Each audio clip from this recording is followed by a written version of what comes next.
بسم اللہ الرحمن الرحیم۔ اللہ کے نام کے ساتھ شروع جو بڑا مہربان اور نہایت رحم فرمانے والا ہے۔ حضرت سیدنا شداد بن اوس رضی اللہ تعالیٰ عنہ بیان کرتے ہیں کہ رسول اللہ صلی اللہ علیہ وسلم نے ارشاد فرمایا، سید الاستغفار یوں ہے کہ تم کہو، اے اللہ تو میرا رب ہے، تیرے سوا کوئی معبود برحق نہیں، تو نے مجھے پیدا فرمایا، میں تیرا بندہ ہوں، میں اپنی استطاعت کے مطابق تیرے عہد اور وعدے پر قائم ہوں، میں نے جو کچھ کیا اس کے شر سے تیری پناہ چاہتا ہوں، تیرے جو انعامات مجھ پر ہیں ان کا اقرار کرتا ہوں، اپنے گناہوں کا بھی اقرار کرتا ہوں، تو مجھے بخش دے کیونکہ صرف تو ہی گناہ معاف کر سکتا ہے۔ اور آپ صلی اللہ علیہ وسلم نے ارشاد فرمایا، جو شخص ان کلمات پر یقین رکھتے ہوئے دن کے وقت انہیں پڑھے اور وہ اسی روز شام ہونے سے پہلے فوت ہو جائے تو وہ شخص جنتی ہے،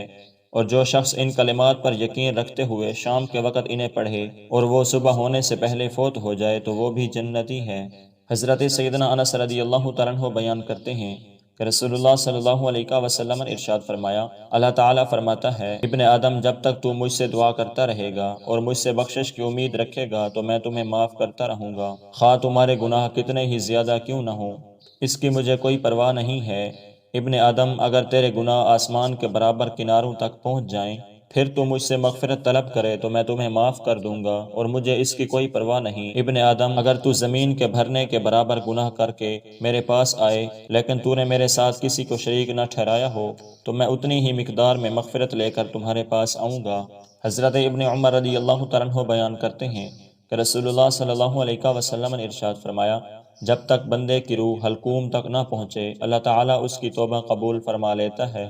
حضرت صفوان بن اسال رضی اللہ تعالیٰ عنہ بیان کرتے ہیں کہ رسول اللہ صلی اللہ علیہ وسلم نے ارشاد فرمایا، اللہ تعالیٰ نے مغرب کی طرف توبہ کے لیے ایک دروازہ بنایا جس کا عرض 70 سال کی مسافت کے برابر ہے، اور جب تک سورج اس کی طرف طلوع نہیں ہوتا